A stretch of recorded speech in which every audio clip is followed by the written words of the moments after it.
content in terms of a fashion show. Weekdays at 2 here on Local 3. It is about to be a very busy season for the fine arts programs at UTC, and that is exciting news for their students and great news for anyone who loves and appreciates the arts. Robert Boyer certainly is excited. He appreciates those arts, and he's here to give us a full roster of what to look forward to. So good to see you. It's good to be here. When you sent me an email saying, hey, we've got some things going on, I kind of expected to see like a thing. But it's hard to even pinpoint because everybody in your program is busy right now getting ready for something. And getting the building reopened after several years of renovation and everything. We've been open now for 3 years, I think. Yeah. But in terms of getting performing arts back into the building, this is probably just the second year. So did that impact your program at all? Oh yeah. The patent performances are no more. We shut them down when we shut the building down. Mm-hmm. We've come back with a series called UTC Live, and our focus now is on bringing in artists who can work with students for about a week. Oh, and really? they need to be able to work with students across various departments, particularly in the College of Arts and Sciences. So one of our artists this spring is really the model for what we're going to be doing in the future. Who is it? That is the American Vicarious, who is bringing in the Baldwin versus Buckley debate.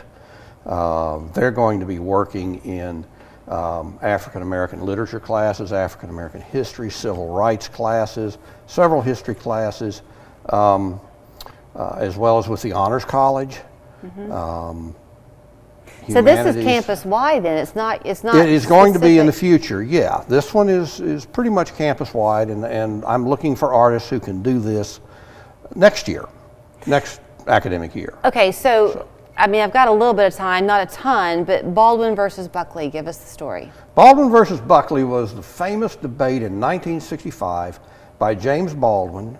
Actually, it was at Oxford, and they invited James Baldwin, an expatriate African-American writer living in Paris at the time, and William F. Buckley, who was the foremost conservative of the time.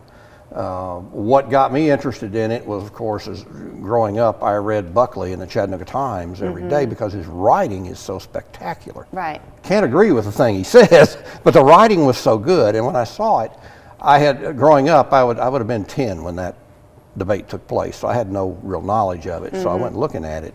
It's fascinating. Baldwin obviously is arguing for civil rights.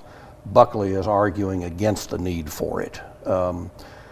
So is your hope in bringing this to campus, because these are open for the public to come, right, and be a part of, and especially with your students on campus, is to try to see not necessarily whether you agree or disagree with the point, but how the person makes the point? The producer is coming with the 4 actors. And his hope, we've had this conversation, his hope is just to have a conversation.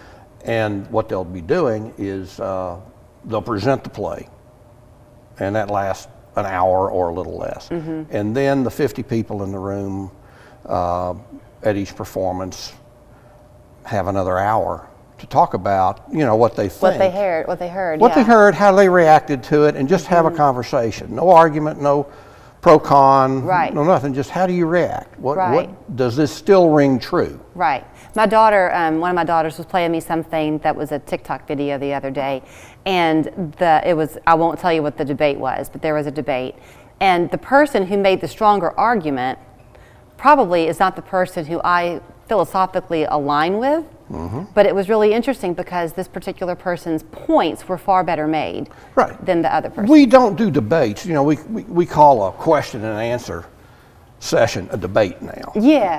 This is where, you have someone, they had a presenter for both sides. They introduced the people, gave a biography of each debater, and then point, counterpoint, kind of It's a good exercise. It is. Now, okay, I mentioned earlier that y'all were having quite a lineup, so I don't want to highlight just the one thing because you've got other things going on too, right? Yes, we have 3 shows in the spring semester. The show the week before Baldwin versus Buckley is called Of Ebony Embers, and it is about the Harlem Renaissance. It's the story of three of the major poets as told by Aaron Douglas, who's a major painter in Harlem in the 20s and 30s. And is this being produced by UTC students? No, this is another company coming in called the Core Ensemble. Okay. It is a trio with an actor in front of it, and the actor will be, you know, it is an interplay between the actor and the musical trio. Okay, and then telling the this third? story, and that sets up Baldwin versus Buckley because Baldwin was influenced heavily by the Harlem Renaissance. Makes sense. Okay, the third show is really intriguing. Anybody who's been to Three Sisters has seen the Kruger brothers, just the three of them. However, what you may not realize about the Krugers is they're not only immensely talented bluegrass musicians, they're composers.